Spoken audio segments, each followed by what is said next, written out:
이 과제는 대구 경북 지역 사회에 거주하고 있는 외국인 이주민 또는 이주를 예정하거나 희망하는 한국어 및 한국 문화와 관련된 메타버스 기반 한국어 교육 플랫폼을 구축한 후 이를 온라인으로 한국어 수업으로 진행하고자 하는 데 있습니다.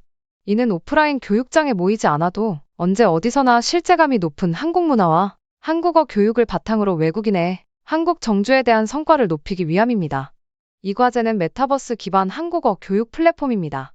메타버스 플랫폼 안에는 교육자료방과 과제 해결 활동방 두 곳이 구축되어 있습니다.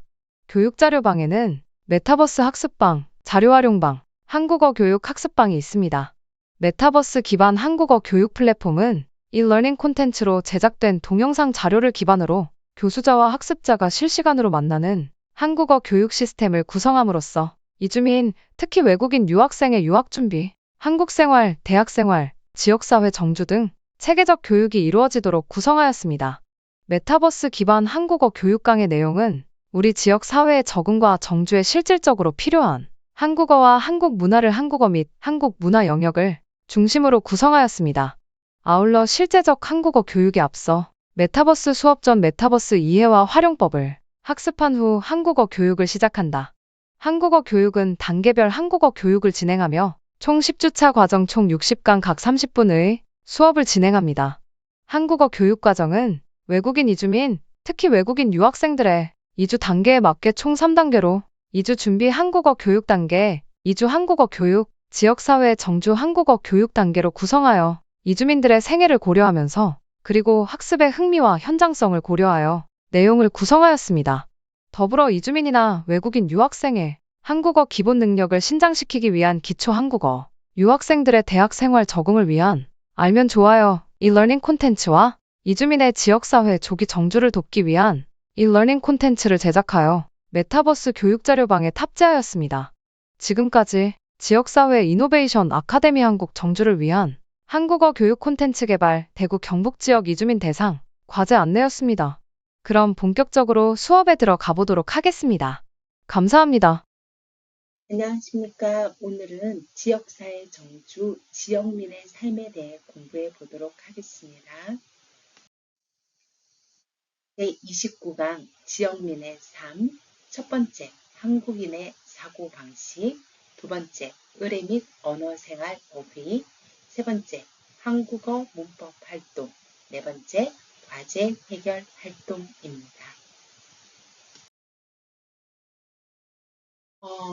한국인의 사고방식에 관한 공부를 먼저 해보도록 하겠습니다. 혹시 여러분이 일상에서 종종 실수하는 높임말과 관련된 표현인데 여러분도 이런 실수를 한 적이 있나요? 첫 번째입니다. 사장님, 밥 먹었어? 식사하셨어요? 라고 표현을 하셔야 되겠죠. 자, 두 번째, 시어머니께서 오시는 중이시다. 시어머니께서 오시는 중이다라는 표현을 해야 되겠죠. 세 번째, 할아버지, 엄마 집에 있니? 네, 집에 있어요. 네. 엄마 집에 있니? 네, 집에 계세요. 라고 이야기를 하셔야 되겠죠. 선생님 옷이 예쁘세요? 선생님 옷이 예뻐요. 이야기를 합니다. 왜 왼쪽은 틀렸고 왜 오른쪽은 맞는지 여러분 알고 계시나요? 우리 한국에서는 때에 따라 그리고 말하는 사람의 위치에 따라서 높임법이 다르답니다. 사장님 밥 먹었어는 밥이 아니라 식사라는 높임말이 있기 때문에 식사하셨어요 라고 이야기를 해야 되고 시어머니께서 오시는 중이시다가 아니라 오시는 중이다라고 시어머니를 높였기 때문에 그냥 동사는 중이다라고 표현을 합니다. 자, 그리고 세 번째, 엄마 집에 있니? 할아버지께서 말씀하셨어요. 근데 손자가 내 집에 있어요가 아니라 내 집에 계세요. 왜냐하면 엄마보다 손자가 아랫사람입니다. 그래서 엄마를 높여서 계세요라는 표현으로 해야 되겠죠. 그리고 선생님 옷이 예쁘세요가 아니라 옷이 예쁘세요를 높이는 게 아니라 선생님을 높여야 되기 때문에 옷은 그대로 옷이 예뻐요라고 이야기를 합니다. 이런 한국의 높임법 때문에 여러분 많이 헷갈리시죠? 하지만 여러분이 한국에서 살다 보면 한국의 높임법에 대해서 알게 되고 그리고 이런 높임말들이 한국의 내 사고방식과 연결이 되어 있다는 것도 여러분이 알 수 있을 것 같습니다. 자, 그러면 우리 좀 더 구체적으로 공부해 보겠습니다. 한국에는 효와 예절이 있습니다. 효와 예절을 한번 공부해 보도록 할까요? 자, 한국인의 일상생활에 효와 예절은 많은 영향을 끼치고 있습니다. 유교 문화의 영향을 받은 한국에서는 부모를 잘 섬기고 기쁘게 해드리고자 하는 효를 중요시합니다. 자녀가 성장하면서 취직, 결혼 등으로 부모와 떨어져 지내는 경우가 많지만 명절이나 부모의 생일이 되면 자녀가 부모를 직접 찾아뵙고 이러한 문화는 모두 다 효에서 비롯되었다고 할 수가 있습니다.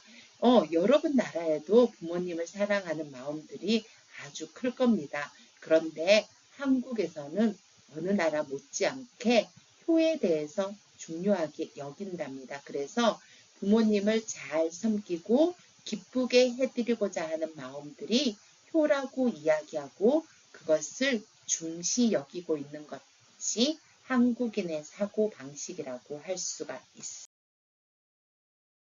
효와 관련되게 한국에는 문화도 많습니다. 효는 살아계신 부모뿐 아니라 돌아가신 조상에게도 적용돼서 많은 사람들이 명절이면 조상의 묘나 봉안당 찾아 추모합니다. 봉안당이라는 것은 조상의 위패를 모셔놓은 것을 말합니다. 그리고 효는 다른 윗어른을 존중하고 공경하는 행동으로 이어집니다. 그래서 한국에서는 버스나 지하철에서 노인에게 자리를 양보하거나 노인의 무거운 짐을 함께 들어주는 모습들을 볼 수 있습니다. 모두 다 윗어른을 공손히 모시고자 하는 유교 문화가 이어져 오고 있음을 보여주는 사례라고 할 수가 있습니다. 그래서 한국의 효는 돌아가신 부모님에게도 그대로 적용이 되고 이것이 이웃의 어른에게도 함께 적용이 될 만큼 한국의 효는 아주 중요하게 여기는 문화라고 할 수가 있습니다. 그것이 한국인의 사고방식이라고 할 수도 있겠죠. 한국의 예절입니다. 한국인은 다른 사람과의 관계에서 예절을 중요하게 여기고 예절은 다른 사람을 대할 때 존중하는 마음을 담은 말투나 행동을 이야기합니다. 그래서 윗어른과 인사를 나눌 때는 고개를 숙여 인사하며 윗어른과 식사를 할 때는 윗어른이 먼저 수저를 들 때까지 잠시 기다리는 것도 모두 다 예절에서 나온 겁니다. 윗어른께 물건을 건네거나 받을 때는 두 손으로 하며 명절이나 결혼식에는 부모를 비롯한 윗어른께 절을 하기도 합니다.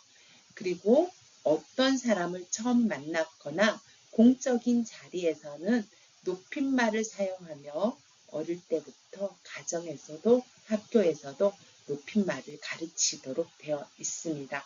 자, 그래서 한국의 예절은 다른 사람을 존경하는 마음을 말합니다. 그러다 보니까 특히 어른에 대해서 존경하는 마음 또는 존중하는 마음을 담아서 표현을 합니다. 그래서 어른들을 만났을 때 두 손 모아 인사하거나 식사할 때 어른이 먼저 식사하기 전에는 식사를 하지 않는다는 듯 그리고 우리 아까 전에 이야기한 것처럼 공적인 자리에서는 높임말을 사용하는 것들이 모두 다 한국의 예절이라고 할 수가 있습니다.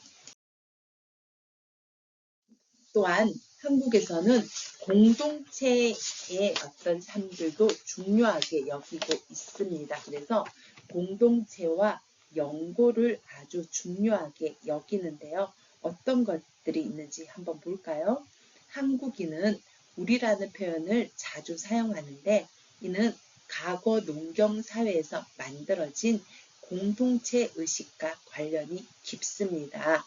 그러다 보니까 농사를 지을 때에는 많은 일손이 필요하기 때문에 과거에 가까이서 함께 살면서 밥을 먹고 일을 하곤 했습니다. 우리 아까 지난 시간에 이웃사촌이라는 말을 들어보셨죠? 그래서 이렇게 이웃사촌의 모습들을 가지고 있습니다. 그리고 농사를 지을 때는 죄송합니다. 네, 두레라든지 품앗이라든지 상부상조라는 말을 통해서 공동체 의식들을 표현하고 있습니다. 두레는 마을 사람끼리 힘을 모아 공동으로 농사를 짓는 일을 위한 조직을 말하는 것이고 품앗이는 이를 서로 거들어 주어 품을 지고 갚는 교환 노동을 말합니다. 그리고 상부상조는 서로 의지하고 서로 돕는 행위를 우리는 상부상조라고 이야기하고 있습니다. 이런 것들이 모두 다 한국에서는 공동체를 중요하게 여기는 한국인의 사고 방식이라고 할 수가 있고요. 보셨습니까? 우리 여기 그림에 있는 것처럼 2002년 한일 월드컵 때 길거리 응원 모습입니다. 그래서 한국에서는 공동체라는 의식을 중요하게 여긴다고 했죠. 그러다 보니까 나라에 중요한 일이 있을 때 힘을 함께 모으는 계기가 되기도 합니다. 한 예로 1997년 외환위기를 맞았을 때 많은 국민들이 금모으기 운동을 통해서 위기를 극복하는 데 도움을 주었고요.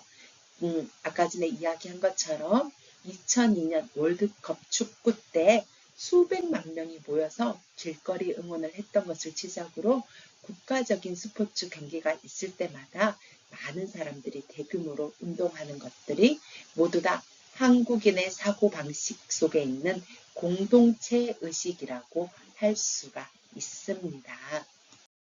그러면 한국에 의례라는 것이 있거든요. 대표적인 의례와 관련된 어휘에 대해 공부해 보도록 하겠습니다.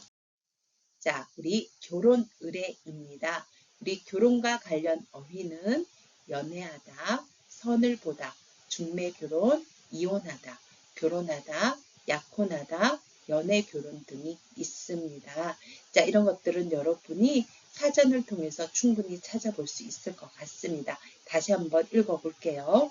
연애하다, 선을 보다, 중매결혼, 이혼하다, 결혼하다, 약혼하다, 연애결혼 이런 것들을 모두 다 결혼 관련 어휘라고 할 수가 있습니다.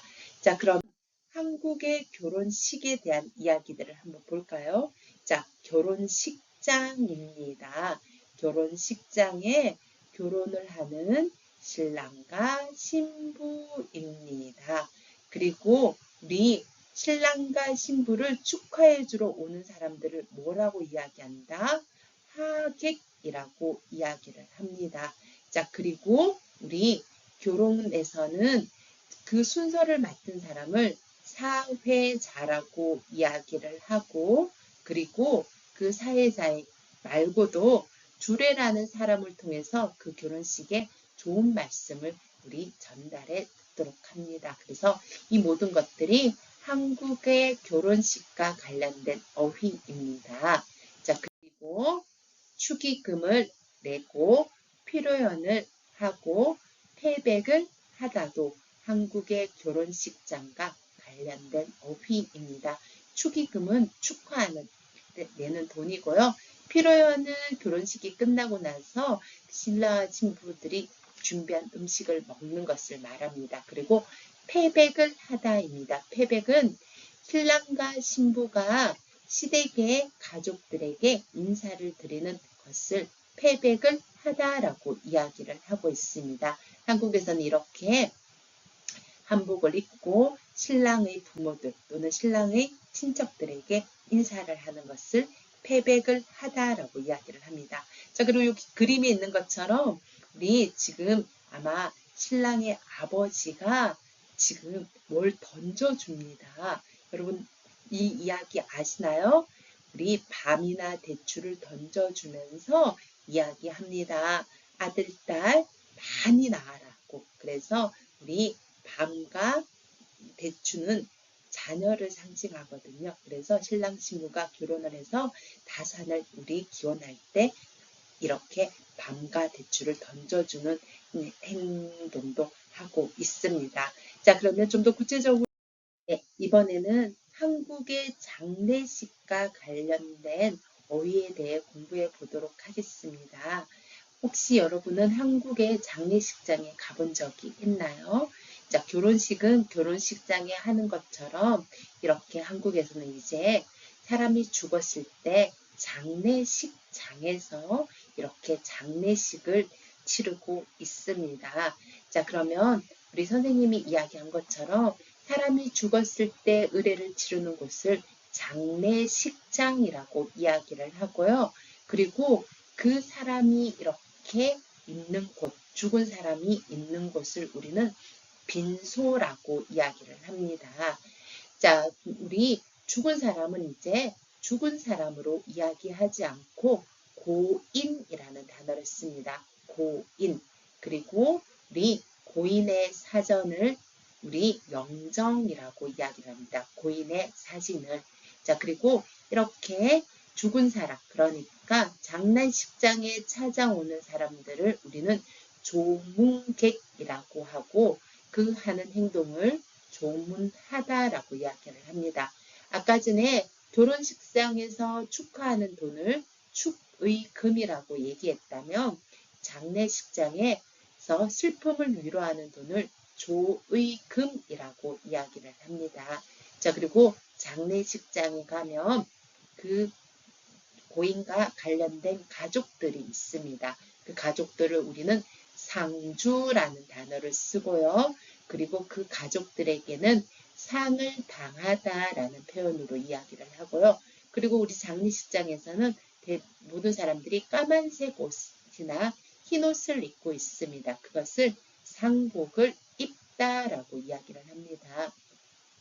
자, 우리가 결혼식장은 일반적으로 여러분들이 잘 알고 있지만 장례식장에는 가본 적도 없고 또는 한국과 여러분 나라가 다른 문화일 경우도 많습니다. 그래서 익숙하지 않은 단어들일 것 같은데요. 그러면 우리 한 번 더 설명해 드리도록 하겠습니다. 장례식이 이루어지는 곳을 우리는 뭐라고 얘기한다? 장례식장이라고 이야기를 하고요. 그리고 죽은 사람이 있는 곳을 우리는 빈소라고 이야기를 합니다. 그런데 죽은 사람을 이제는 우리는 뭐라고 부른다?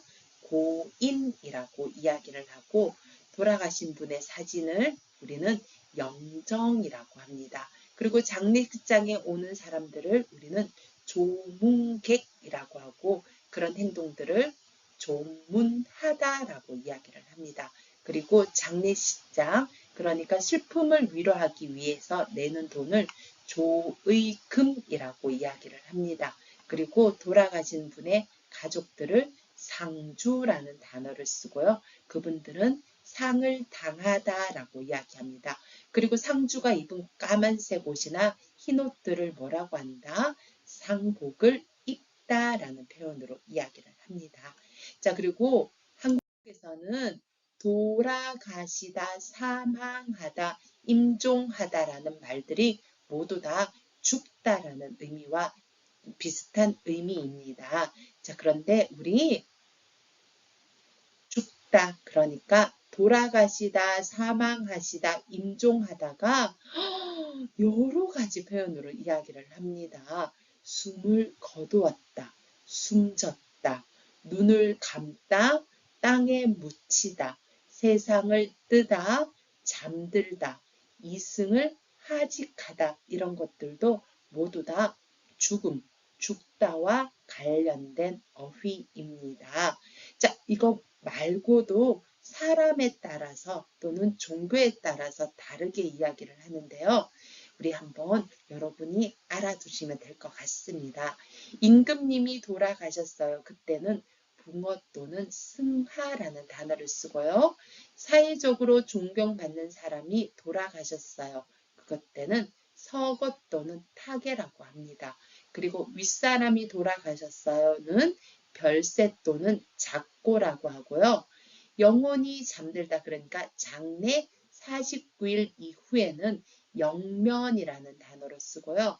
하늘로 돌아간다라는 뜻의 귀천이라는 말도 모두 다 죽다, 돌아가시다, 사망하다, 임종이다 라는 말을 합니다. 자, 그리고 종교적으로서는 카톨릭에서는 선종, 기독교에서는 소천, 불교에서는 입적 또는 열반이라는 단어로 이야기를 합니다. 이런 것들 여러분이 그냥 알아두시면 될 것 같습니다. 자, 그러면 두 번째입니다. 한국인의 사고 방식 중에 언어 생활과 관련된 어휘는 어떤 것들이 있는지 한번 알아보도록 하겠습니다. 자, 언어 생활과 관련된 어휘입니다. 자, 우리 올바른 언어 생활을 하기 위해서는 어떤 것이 필요할까요? 한번 읽어볼까요? 언어 예절을 지키다, 올바른 언어를 사용하다, 때와 장소에 맞게 말하다, 표준어를 구사하다, 정확하게 발음하다, 적절한 호칭을 쓰다, 비속어를 사용하지 않다. 이런 것들도 모두 다 우리가 지역민으로 살아갈 때 필요한 어휘 생활이 될 것 같습니다. 자, 그러면 우리 다시 한번 읽어볼까요? 언어 생활을 지키다. 죄송합니다. 언어 예절을 지키다. 올바른 언어 사용하다. 때와 장소에 맞게 말하다. 표준어를 구사하다, 정확하게 발음하다, 적절한 호칭을 쓰다, 비속어를 사용하지 않다. 이런 것들이 모두 다 여러분이 지역에서 지역민으로 살아가는 삶들에서 필요한 언어 생활이 아닐까 싶습니다. 메타버스 플랫폼에서 배운 어휘를 사용해 한국인의 사고방식에 대해 이야기 한번 해보시기 바랍니다. 자, 그러면 오늘의 문법 활용입니다. 을래야 을수가 없다. 뭐뭐 길래입니다. 자, 첫 번째는 을래야 을수가 없다. 두 번째는 뭐뭐 길래라는 문법을 한번 배워보도록 하겠습니다. 자, 우리 화를 내다라는 동사가 있습니다. 근데 거기에 을래야 을수가 없다라는 문법을 사용하면 이렇게 만들 수 있겠죠. 화를 낼래야 낼 수가 없었다. 어떤 의미를 가지고 있을까요? 네, 어떤 행동을 하려는 의도가 있었지만 결국 그렇게 할 수 없을 때 우리는 뭘 얘기한다? 을래야 을수가 없다라고 합니다. 내가 무엇을 하려고 했어요. 그런데 그것을 하지 못합니다. 그것을 할 수 없습니다. 그때 이야기합니다. 어떻게? 을래야 을수가 없다입니다. 내가 원래는 화를 내려고 했어요. 그런데 어떤 상황 때문에 화를 낼 수가 없습니다. 그래서 어떻게 얘기한다? 화를 낼래야 낼 수가 없었다라고 이야기를 합니다. 자, 그러면 우리 문장에서 한번 볼까요? 그분은 성격이 워낙 낙천적이어서 미워하다. 우리 미워하고 싶어요. 그런 미워할 수 없습니다. 그러면 문장을 어떻게 바꿀 수 있을까요? 미워할래야 미워할 수가 없다라고 이야기를 합니다. 자, 두 번째입니다. 밖이 시끄러워 책을 읽다. 내가 책을 읽으려고 했어요. 하지만 그런 행동을 할 수 없을 때 쓰는 표현입니다. 어떻게? 시작. 밖이 시끄러워서 책을 읽을래야 읽을 수 없다 이야기합니다. 세 번째입니다. 사람들이 정이 많이 들어서 부탁을 거절하다. 나 거절하고 싶어요. 하지만 할 수 없습니다. 어떻게? 거절할래야 거절할 수 없다입니다. 자, 네 번째입니다. 아무리 문화가 다르다고 해도 그 사람의 행동을 이해하다. 어떻게 이야기를 할까요? 이해할래야 이해할 수가 없다라고 합니다. 그래서 을래야 을 수가 없다는 것은 어떤 일을 하려고 했지만 그런 행동을 할 수 없을 때 쓰는 표현입니다. 자, 두 번째 문법입니다. 뭐뭐길래입니다. 우리 먹다 가다 동사의 길래를 이야기합니다. 그래서 먹길래 가길래.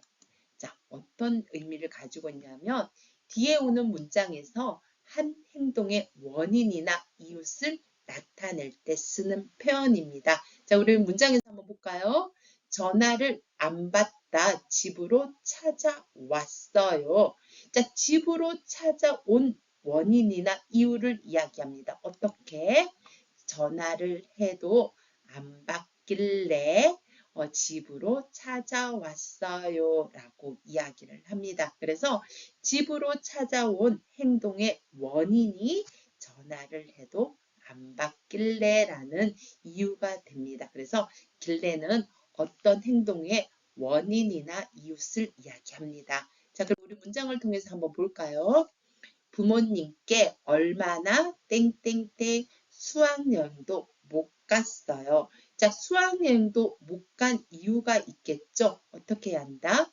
보수적, 보수적 이시길래입니다. 보수적이라는 말은 어떤 것들을 개방적으로 열고 어떤 것들을 받아들이지 못하는 것을 한국에서는 보수적이라고 합니다. 자, 두 번째입니다. 상자를 못 들다 도와줬어요. 도와준 이유가 뭐다? 못 들길래 라고 합니다. 못 들길래 라고 이야기합니다. 자, 그럼 세 번째입니다. 저분은 얼마나 정이 많다? 사람들을 늘 챙겨주시는 걸까요? 사람들을 늘 챙겨주는 이유나 원인이 있겠죠. 어떻게 얘기한다? 정이 많길래 이야기합니다. 자, 그다음 네 번째입니다. 얼마나 정이 들다 저렇게 헤어지지 못하는 걸까요? 헤어지지 못하는 이유가 있겠죠? 얼마나 정이 들었길래 라는 말로 이야기를 합니다. 자, 그래서 우리 뭐뭐길래는 뒤에 오는 행동의 이유나 원인을 이야기할 때 쓰는 표현입니다. 오늘 여러분과 함께 지역사회 정주, 그러니까 지역민의 삶에 대해서 공부했습니다. 자세한 내용은 메타버스 라이브 수업에서 함께 하도록 하겠습니다. 우리 오늘 감사합니다.